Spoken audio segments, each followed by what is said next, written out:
ちは。こんにちは。なにです。マニです。文法号へようこそ。はい、今日は日本語能力試験2級の文法です。テーマはどうせ。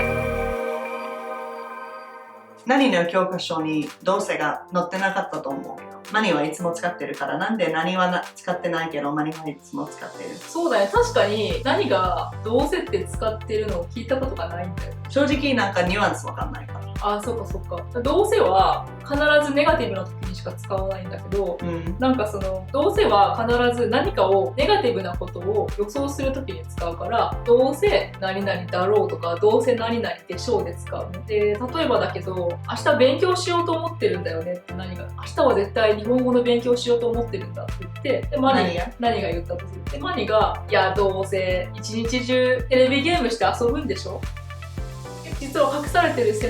文章はどうせ一日中テレビゲームになると思うから、まあ実はその思うが隠れてる、なくても別に文章としては全然いいんだけど、だからやっぱり予想なんだよね。でもちろん過去のことでも使えるんだけど、例えば英語のテスト失敗しちゃったじゃん、私が言って、で何がどうせテレビゲームずっとしてたんでしょ、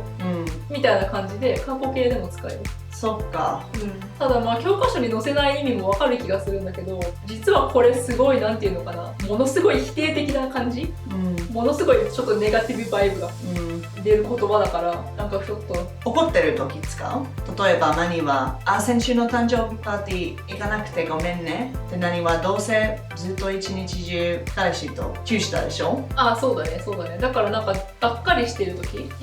とか怒ってる時とか、とにかくなんかネガティブな感情、気持ちと一緒に使う言葉だから、正直あんま使わない方がいいっちゃいいんだけど、それはなんか文法が間違ってるとかいうことじゃなくて、なんとなくこう人のことを否定したりとか、怒ってる気持ちとか悲しい気持ちを表現するために使うから、でも日本人はやっぱりすごい使うと思うから覚えていた方がいいと思うけど、じゃあ一番大事なポイントは、まずはいつもネガティブな意味で、そうで2つ目は使わない方がいい理由はなんか怒る感じが表すから。そうだからなんか冗談とかで逆に言う時はあるよね、もうちょっとどうせテレビゲームしてたんでしょみたいな感じの冗談で言う時は、ただすごい仲いい友達で使う言葉だよね、それはちょっともちろんビジネスのシチュエーションでは絶対使う言葉ではないし、じゃあ突然社長にどうせランチ3時間になったでしょ